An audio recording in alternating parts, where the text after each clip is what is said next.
ਕੀ ਹਾਲ ਚਾਲ ਹੈ ਜਨਾਬ। ਤੁਸੀਂ ਵੇਖਦੇ ਪਏ ਹੋ ਆਪਣਾ ਦੇਸ਼ ਪੰਜਾਬ ਟੀਵੀ ਤੇ ਮੈਂ ਤੁਹਾਡਾ ਮੇਜ਼ਬਾਨ ਮੁਹੰਮਦ ਨਦੀਮ ਖਰਲ। सब तो पहले अपने चैनल को करना सबसक्राइब ते बेल आइकन ते क्लिक करना एक अच्छी ते बेहतरीन वीडियो का नोटिफिकेशन हमेशा इस तरह वीरों मिलता रहे ते वीर वेखते रहन। आज की वीडियो बड़ी लाजवाब है अल्हम्दुलिल्लाह। अल्लाह के फजल नाल मैं दी जात नस्ल तुसी आप चेक करनी है। एक हाथीनुमा मज मेरे खब्बे पासे मेरा कैमरामैन दिखाएगा, सुआ तीसरा मैं पिछे कट्टी और माशाल्लाह बड़े वड्डे जोबंदी मैं कैमरे की निगाह दे विच। कैमरामैन साहब बिस्मिल्लाह करके विखाया जे। बाकी अल्लाह पाक नजर बद तो बचाए, लेने देने मुकद्दर ने।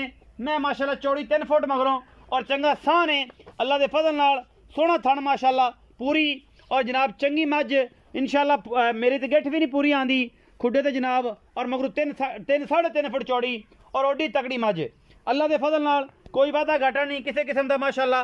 थन थुन सोहने और जनाब मैं बड़ा पुट्ठा बड़ियां चौड़ाइयां छड्डो जी। मैं ये जनाब मैं चीन उतरिया है सज्जे पासे या खब्बे पासे चीन है। मैं दी सफेद चिट्टी अख है और माशाल्लाह अल्लाह के फजल नाल पूरियां नवाब टोरा ने मैनू जातां बड़ियां ने मैनू कमाल दी। मैं नीली बार के इलाके च खड़ी है अल्हम्दुलिल्लाह। दुध दियां इंशाल्लाह सट्टा मारेगी और इंशाल्लाह ये मैं पूरा एक तोहफा है सजना वास्ते। बाकी मुकद्दरां दी गल है गवाल च बड़ी काम आ सकती है, घर पीण नूं सुथरी है। दुध 17-18 लीटर दी जासी इंशाल्लाह अल्हम्दुलिल्लाह।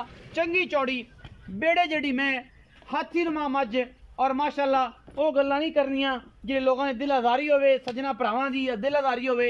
अल्हम्दुलिल्लाह जेड़ियां गल्लां ने वो पक्कियां ते पीड़ियां ते जनाब पूरियां नशीलियां गल्लां करांगे बाबे जेदे दे नाल। और बाबा जेदा एक ब्रांड है क्योंकि ब्रांड जेड़े ने फिर ब्रांड गल्लां ही करदे ने। उन्होंने लै लांगे सद लांगे कोल और तुहाडे सामने माशाल्लाह ये बड़ा वड्डा पुट्ठा और चंगी चौड़ी जनाब ये मज है। पिछे ते कट्टी है कैमरामैन नूं कहने जनाब कट्टी विखाण फिर आप करांगे बाबे जेदे नूं सादे के गल्लां सारियां। ऐ कट्टी 8-7 दिन दी सूई है दां दी उसी आप मजीद पुछ लैने। आ भी बाबा जेदिया आ गए जी। ओ सोहणिया इत्थे आ खस लटन खां। हां जी इत्थे आ गया। इत्थे मैं ते कोल ही आ परले पासे बलके खलो मैं दे ते पता लगे कि ना क्या बात मैं। लाओ जी लाओ।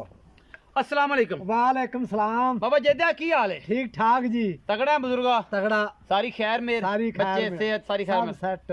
बाबा जेदिया प्यार वाली गल्लां कर। मैं सुबह 10 किनवा है ते किन्ने दिन दी सूई दा दुध किन्ना चुआवेगा जेडी गडवियां नक्कू ना नक्कू मिला दे। नक्कू ना नक्कू मैं मिलावे दी अपनी जी 14 गडवियां बच्चे नु छड़ के बच्चे नु छड़ ते सूई नु आज 12वां दिन हेठ मैं दे कट्टी। 12वां दिन हेठ कट्टी। हेठ 14 किलो दुध चुआवेगा बच्चे नु चुका के थन। हां जी बिल्कुल। ओ हाथ नहीं लाण देना? नहीं नहीं इंशाल्लाह। और बच्चा छड़ देना है। हां जी एक थन बिल्कुल हाथ नहीं लाण देना। तीन थन दुध चो के 7 किलो पूरा करना ठंडा करके। ठंडा करते पूरा। अगर ना होया तो फिर ना होया तो मैं फ्री। हां जी 14 किलो दी गल्लां। हां जी 14। मोहब्बत प्यार वाला मुੱਲ। मोहब्बत प्यार वाला मुੱਲ। ऐ कर देना कि रह रब दा ना। रह रब दा ना। बस यही रह जाए। नदीम आज रह रब दा ना 3 लाख ते 55 दी मैं। 3,55,000 दा। हां जी इस मैं दा मुੱਲ। हां जी विचों कोई लाड प्यार को सजना वाला दीद मोहब्बत ओ तो मुड़ हो जांदी ले कोई बहन भरा आ जावे तो नीरा मुड़ अं तो नहीं हुंदा ना भी हुंदा पैसा ही वेंदा है। पैसा ही वेंदा सजना दी शक्ल भी वेखदा है। हां जी 3,55,000 दे विचों होना जी लाड प्यार बाबे जेदे ने कीतियां ने गल्लां मिठियां ते प्यारियां ते ठाठां वालियां ते बाबा जेदा हमेशा तो गल्लां करदा है।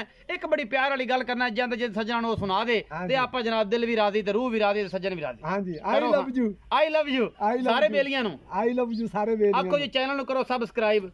चैनल नु करो सब्सक्राइब कर ए बाबा जेदे ना गल्लां होगी मिठियां ते प्यारियां चैनल नु करदा जी सब्सक्राइब। और जनाब बिल्लियां अखां वाली मुछ बगी ए जनाब 3,55,000 दी जनाब नीली दी रानी ए जनाब मैं नीली ते खड़ी है। अल्लाह जानदा है अल्लाह दा रसूल जानदा है ये सारे मामलात अच्छे ने और इंशाल्लाह अच्छी मज है अल्लाह दे फजल नाल कोई कमी कुताई नहीं। अपना बहुत सारा ख्याल रखिया जे। मिलांगे अच्छी और बेहतरीन वीडियो दे नाल। अल्लाह निगहबान।